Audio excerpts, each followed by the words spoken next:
down because I remember correctly, and I don't know too much about wrestling, but that was the end of the match.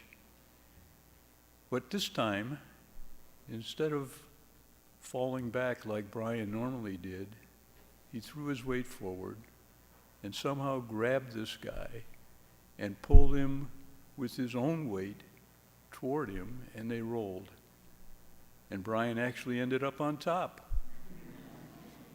And this opponent had his shoulders on the ground and his legs sort of dangling up in the air, and he looked absolutely helpless. And everyone was astonished, including the ref, who didn't know what to do.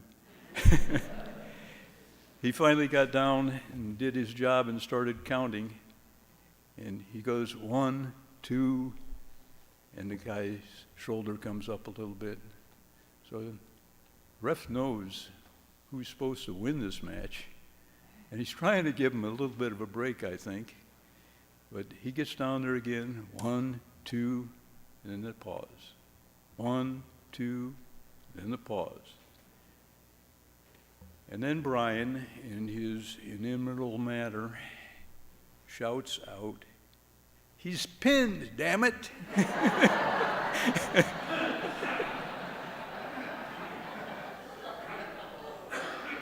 And sure enough, he was.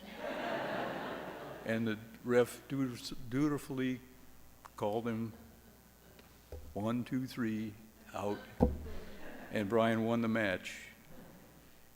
And this again just shows the characteristic, I guess, of Brian, okay, in being so outspoken, but he's also just hardworking and all heart. He was a man with moderate skills that had extraordinary accomplishments. And it proved that way just time and time again. Brian moved on from there to Central Michigan University, and he was a B and C kind of a college student. He loved economics. His class, and all of the classes actually, played this economics game that was basically they give you fake money that you invest in the stock market. Man, this was right up Brian's alley. It's just like Monopoly.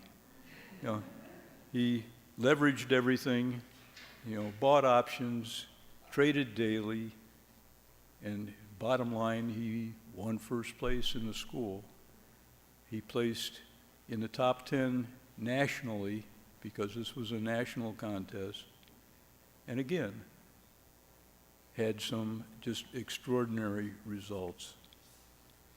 After graduation, he went to work for Lear Corporation, Dad's idea. And then Rock Finance, Brian's idea.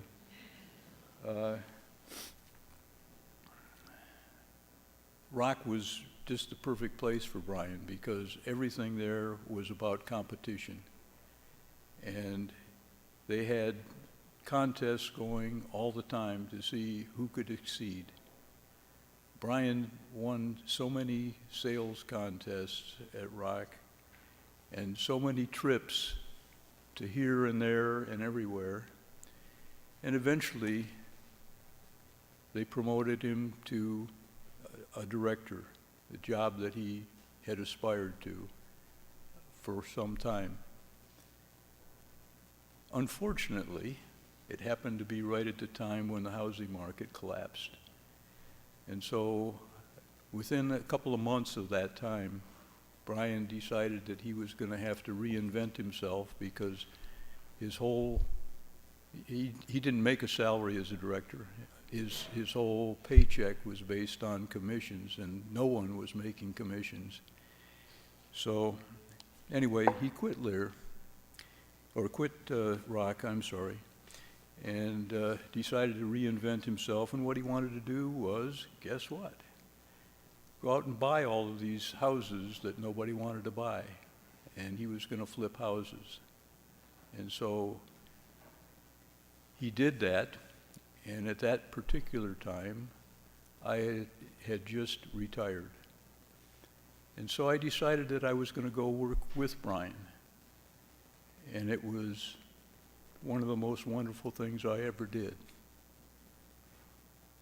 If you can imagine, I probably worked with him for 6 or 7 years, I suppose, by now. But, you know, at first, it was pretty much 8 hours a day, 5 days a week.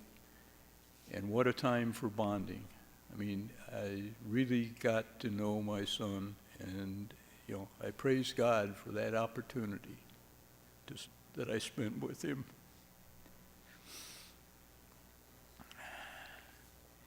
Anyway,